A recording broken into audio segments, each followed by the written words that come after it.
Let's talk about picking a pantheon and working with particular spirits, while this cat hangs out on my shoulder for God knows how long.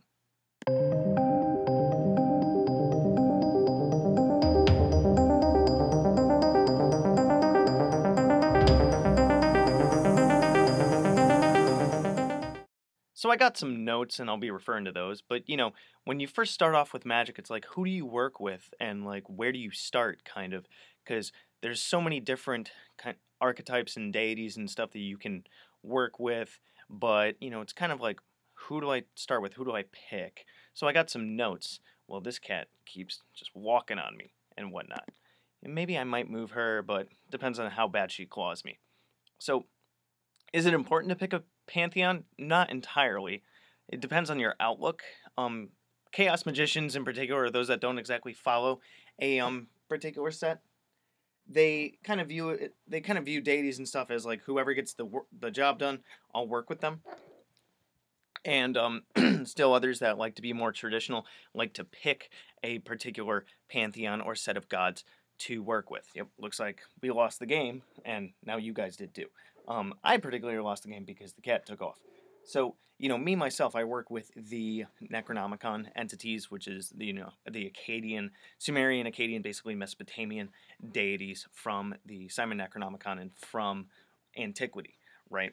And I work with them because of my work with the Simon Necronomicon, and I happen to resonate with them.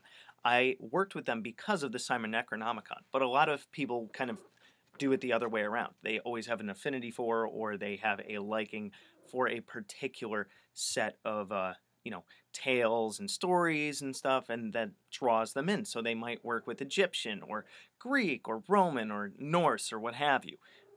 But, you can pick a system and then like the deities you work with, or you can resonate with the deities and then pick that system.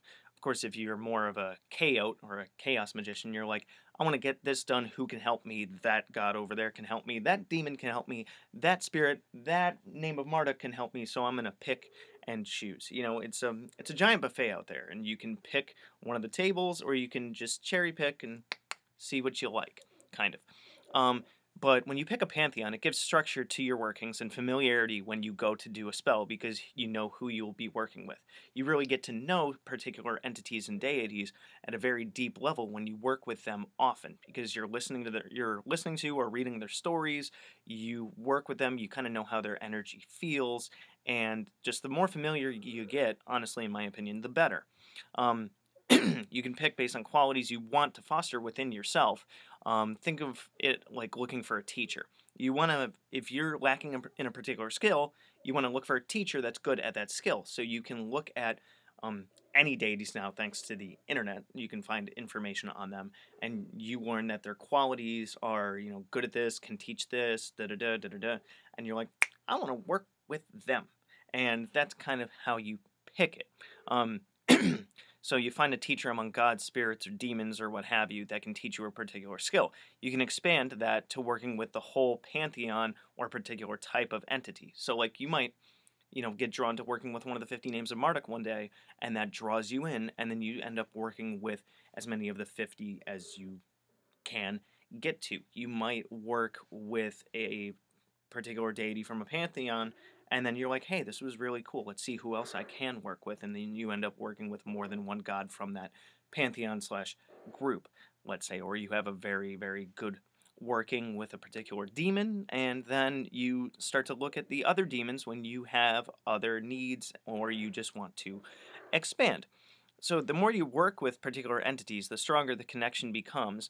And remember that it's important to do as much research as possible on the entities, the culture, the stories of the system or that you work with, as it will expand your knowledge and deepen your connection to it. It's not just one-stop shop. I'm going to work with this demon here. You want to kind of get to know who you're working with. You don't just go to a class. You might want to learn about the teacher and what their credentials are. I'm trying to draw on these analogies here. Just a little tip for when you're doing this kind of thing, you want to make your workings happen on a regular basis, be it once a week, once a day, once a month, something regular, because the more often that we do something, the stronger it gets, the easier it comes to us, and just habits, rituals for lack of a better term slash pun, they build and breed strength with that. Even if you're not going to do a spell for a particular goal, you can step into your ritual space and make an offering. A lot of times when you work with entities, particular, any of them, you give an offering, they help you out. It's supposed to be an even exchange. If you kind of take advantage of an entity, you might get some backlash where they might just flat out ignore you.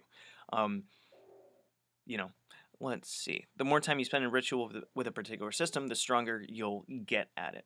I like to kind of think that every different pantheon or subgroup or type kind of has its own different frequency. Even with like the Necronomicon, they call it the Necronomicon current. Um, some do, where it's a different flavor. Every different system has a different flavor, and when you work with a particular system, you start to understand and get the feeling for that type of energy. So then it becomes easier, and you become stronger with it. Your body becomes more attuned. Your senses become more attuned. So the more often you do it, the stronger it gets. So my opinion on this one, I put a little star here. Every system or pantheon or type of entity. Oh yeah, I actually just said that whole flavor thing. I love how when I make these notes, it's almost like I don't have to read them, but they're there just so I don't end up stumbling. Anyway, so here's an idea. Set up a permanent or semi-permanent place to make regular workings or offerings, depending on the tradition. You can, some people don't have space for a permanent altar. I kind of have a little bit of one working right here, but not everybody has that. So you can have a semi-permanent altar. If you don't have a permanent one, find a way to where you can kind of put everything in a box or a trunk or something, and then easy setup, do your thing, take it down, and set it up, as often as possible in a habitual, regular manner so that you are building the energies and stuff. I don't think that a permanent altar is arguably better than a semi-permanent altar, although you can say that the more often that you work with something, like in a particular space, the stronger the energy gets there. But then again, if you set up your stuff and then put it away in a box, all the energy is kind of contained within those things. So it's whether or not it's put away or not, it's still got the same amount of oomph, in my opinion. Let me know if you disagree with me down there. So if you're starting out with magic, it can be helpful to pick a single tradition with a pantheon to start and practice it. The skills and modalities you learn working with one particular path make it easier for you to learn other paths if you choose to change it later on.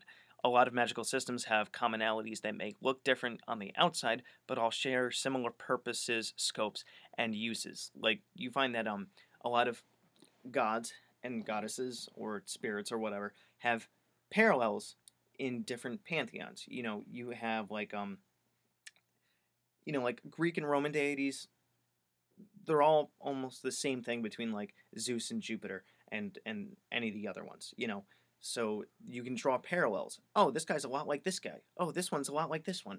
And when you understand the energies and the feelings of one, it can make it easier to understand the energies and feelings of the other when you cross between systems. And arguably from a psychological perspective, they all boil down to archetypes, and they just kind of have different faces. Or you have the whole Brahman idea, where Brahman is the ultimate spiritual force, and then that spiritual force takes on the different faces of the different entities and gods that you work with. Arguably the All from the Kabbalion, right? Still gotta review that book. I like that book. There's a lot of interesting stuff in the Kabbalion. Let me know if you guys have read it down there, and if I know that I was talking about doing it a long time ago, but I just never got around to it because I gotta sit with the book and I gotta like digest all of it out on a script for you guys, and that would just take a long time that arguably I didn't have back then. I might now, so maybe I'll get around to that. Let me know if you want that kind of thing. But yeah, this has been a little bit of a rant on picking a pantheon and working with particular spirits, and if picking a pantheon might be right for you, and to each their own, and everything is unique and everyone's magical experience is unique to you. But maybe this helped some people with, should I go with a particular spirit? Should I go with a particular group of gods or deities or demons or what have you? Or should I just cherry pick? So hopefully this helped somebody. Let me know what you guys think down in the comments. You can always reach me by email and on my Facebook group and all that stuff. You can find links to which at the end of this video and down below. Good hunting. Thanks for watching my video. So if you want to check out my playlists, I have, among others, the Simon Necronomicon, the Tree of Life, General Magic, Tulpamancy, a playlist on my books, the elements, stones, the theories that govern magic, and the gods and goddesses of Mesopotamia. If you want to check out my books on Amazon, I have Creating Consciousness, Magical Mechanics, Magical Theater, Handy Sigil Magic, Magical Movement, which is an update and expansion upon Handy Sigil Magic, Magical Mastery, which is a combination masterwork of Magical Theater and Magical Mechanics, and The Guide to the Spheres and Beyond. You can also find me on Facebook at Magickology YT. You can email me at priestofthenecro@gmail.com, and you can even check out my Instagram, which is Magickology. And good hunting.